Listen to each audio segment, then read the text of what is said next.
ఇన్ని గొడవలు జరుగుతున్నా కూడా మన హోమ్ మినిస్టర్ అమిత్ షా గారు ఏరండి, ఢిల్లీ లెఫ్టినెంట్ గవర్నర్, ఆయన మాట్లాడటం లేదు. అసలు హోమ్ మినిస్టర్ను లెఫ్టినెంట్ గవర్నర్ వాళ్ళ బాధ్యత, వాళ్ళు రావాలి, ఎందుకంటే పోలీసులు వీళ్ళ కింద పనిచేస్తున్నారు. తర్వాత అగ్ని ప్రమాదం జరిగిన 14th నైట్ మిడ్ నైట్లో ఫోన్ వచ్చినప్పుడు వాళ్ళ ఇంటి మెంబర్స్ దగ్గర నుంచి, కుటుంబ సభ్యుల దగ్గర నుంచి ఫస్ట్ రీచ్ అయింది పోలీసులా, లేకుంటే ఫైర్ డిపార్ట్మెంట్, అగ్నిమాపక దళ సిబ్బంది వచ్చారా, లేకుంటే పోలీసులు వచ్చారా? అసలు పోలీసులు ఎందుకు వస్తున్నారు? Police they are working under home ministry, lieutenant governor. ఈ ఫైర్ డిపార్ట్మెంట్ అనేది మున్సిపల్ కార్పొరేషన్, ఢిల్లీ కార్పొరేషన్ కిందకి వస్తుంది. 14వ తారీఖు జరిగిన సంఘటన 20 వరకు బయటికి రాలేదు. ఎవరు కాపాడుతూ వచ్చారు, ఎందుకు కాపాడుతూ వచ్చారు?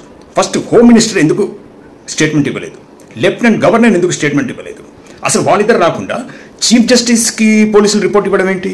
ఇది చీఫ్ జస్టిస్ గారు ఎప్పుడు వస్తారంటే జడ్జికి సంబంధించిన పర్సనల్ విషయాలు, అంటే ఆయన క్యారెక్టరు, ఆయన కాండక్టు, తరువాత ఆయన పోస్టింగ్కి సంబంధించిన విషయాల్లోనే చీఫ్ జస్టిస్ సుప్రీంకోర్టు ఇన్వాల్వ్ అవుతుంది, కొలేజియం ఇన్వాల్వ్ అవుతుంది.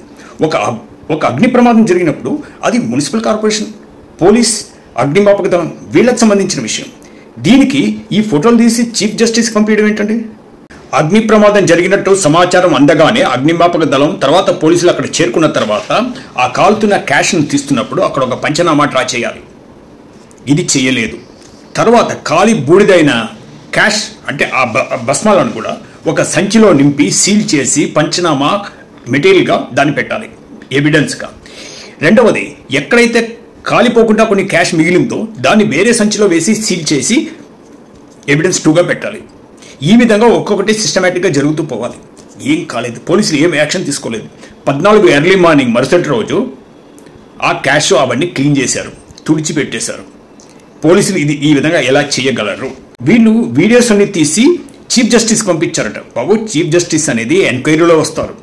ప్రమాదం జరిగి అగ్ని ప్రమాదం జరిగినప్పుడు పంచనామాను ఎందుకు డ్రా చేయలేదు, ఎవిడెన్సెస్ ఎందుకు కలెక్ట్ చేయలేదు? నేను ఈరోజు ఛాలెంజ్ చేసి చెప్తున్నాను, ఆ జడ్జికి ఏమీ కాదు, సస్పెండ్ కూడా కాడు, గ్యారంటీ ఛాలెంజ్. ఎందుకంటే ఎవిడెన్స్ లేదు.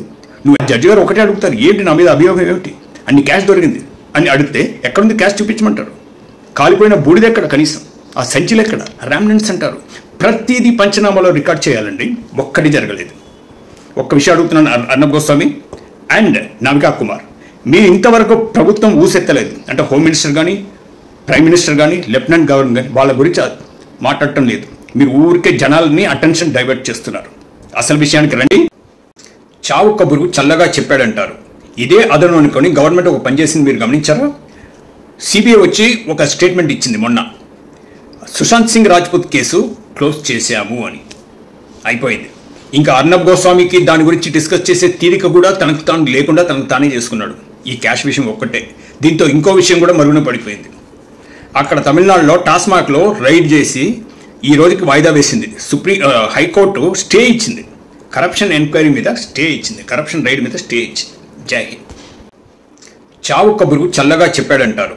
ఇదే అదను అనుకొని గవర్నమెంట్ ఒక పనిచేసింది, మీరు గమనించారా?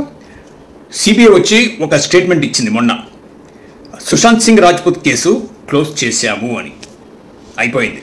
ఇంకా అర్నబ్ గోస్వామికి దాని గురించి డిస్కస్ చేసే తీరిక కూడా తనకు తాను లేకుండా తనకు తానే చేసుకున్నాడు. ఈ క్యాష్ విషయం ఒక్కటే. దీంతో ఇంకో విషయం కూడా మరుగున పడిపోయింది. అక్కడ తమిళనాడులో టాస్మాక్లో రైడ్ చేసి ఈ రోజుకి వాయిదా వేసింది.